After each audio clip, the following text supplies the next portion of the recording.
The planting of cucumber plants in greenhouses is carried out with seedlings taken from seedbeds once they have produced between 2 and 3 well-established leaves. In order for transplanting to take place, holes are made in the soil, and once the root ball is placed into the hole, it is covered and watered so the plant takes a firm foothold with regard to the root-taking process.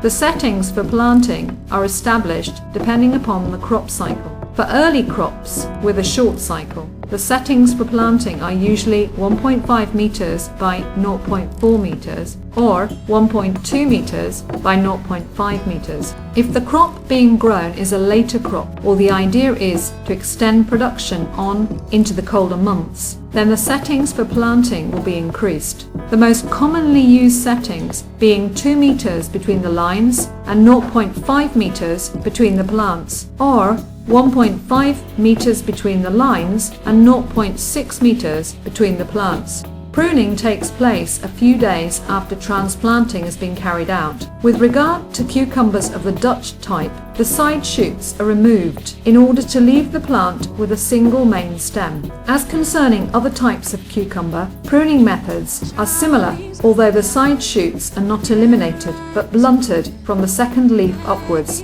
The old yellow or diseased leaves are removed from time to time in order to facilitate aeration. Staking and tying the plants will maintain them in an upright position. It will also improve general aeration of the plants and will make it easier to take advantage of sunlight and to undertake all of the care necessary with relation to crop production. Once the plant reaches the wire, it will then move towards the next wire, situated at a distance of 0.5 meters away, while at the same time leaving a trailing shoot over the wire.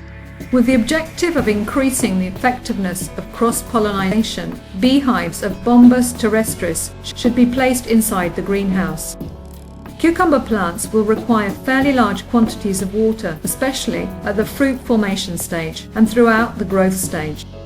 With regard to nutrition, it is important to take into account the ratios of nitrogen, potassium throughout the whole of the crop cycle. Besides this, phosphorus is important, above all during both the root-taking and flowering stages, as is calcium with regard to enhancing plant quality and protecting the plants against disease. This is a crop that will require quite a large quantity of micronutrients, especially manganese and iron. Whitefly and thrips are among the main plagues that are found to adversely affect the cucumber plant. In order to biologically control these plagues, the release of auxiliary fauna is undertaken. The most commonly practiced method being the use of Amblyseus swerski. The main diseases found to affect this crop are mildew, fusarium, and botrytis.